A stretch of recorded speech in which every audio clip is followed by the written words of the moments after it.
Hello everyone, అందరికీ నమస్తే. నేను మీ సింధుని. Welcome to our channel passion and fashion by Sindhu. ఇవాల్టి వీడియోలో ఎంతో రుచికరంగా, చాలా సులభంగా, ఎంతో తక్కువ టైంలో ప్రిపేర్ చేసుకుని క్యాబేజ్ పెరుగు పచ్చడి రెసిపీని చాలా సింప్లెస్ట్ మెథడ్లో మీకు చూపిస్తున్నానండి. ఏముంది, పెరుగు పచ్చడి అంటే రొటీన్ పెరుగు పచ్చడిలా తీసి పడేయకండి. చాలా చాలా బాగుంటుంది. తప్పకుండా ప్రతి ఒక్కరు ఒక్కసారి ట్రై చేయాలి. రెసిపీ ప్రిపరేషన్ కోసం ఒక చిన్న సైజ్ క్యాబేజ్ని తీసుకున్నాను. దాన్ని రఫ్గా పీసెస్ లాగా కట్ చేసుకుని ప్రెషర్ కుక్కర్లోకి వేసి తగిన వాటర్ పోసి హై హీట్లో 3 విజిల్స్ వచ్చే వరకు బాయిలింగ్ చేసుకున్నాను. బాయిల్ అయిపోయిన ఈ క్యాబేజ్ నుంచి ఎక్సెస్ వాటర్ మొత్తం కూడా వీడియో క్లిప్లో చూపిస్తున్నట్టు ఇలా చేత్తో పిండేసి క్యాబేజ్ మిశ్రమం మొత్తాన్ని ఒక ప్లేట్లోకి తీసుకుని పక్కన పెట్టుకున్నాను.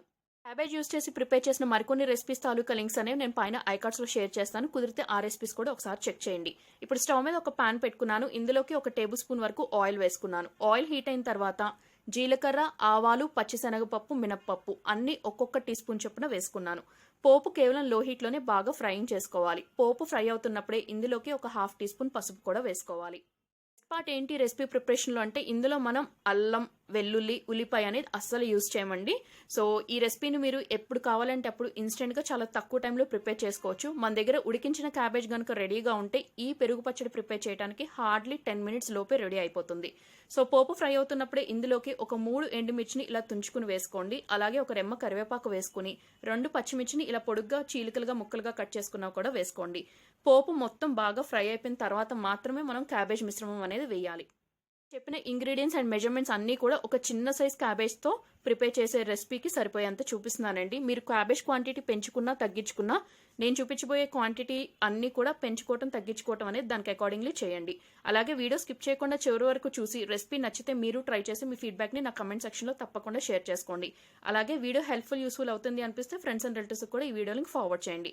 పోపు మొత్తం ఫ్రై అయిపోయిన తర్వాత క్యాబేజ్ మిశ్రమాన్ని ఉడికించి ఎక్సెస్ వాటర్ పిండేసినటువంటి ఈ మిశ్రమాన్ని ప్యాన్లోకి వేసేయండి. వేసేసి కేవలం లో హీట్లోనే ఈ క్యాబేజ్ మిశ్రమం నుంచి పచ్చివాసన పోయే వరకు కుక్ చేసుకోవాలి.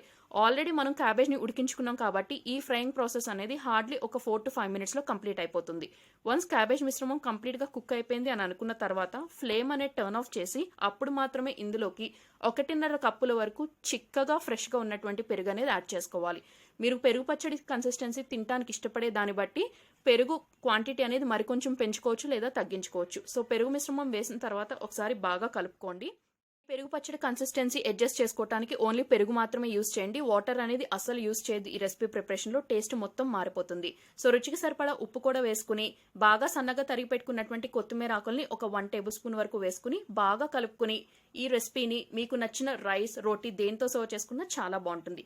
తప్పకుండా ట్రై చేయండి. అలాగే నా ఈ రెసిపీస్ నచ్చితే తప్పకుండా మన ఛానల్ సబ్స్క్రైబ్ చేసుకుని పక్కనే ఉన్న బెల్ ఐకాన్ యాక్టివేట్ చేసుకుని ఆల్ అనే ఆప్షన్ కూడా సెలెక్ట్ చేసుకోండి.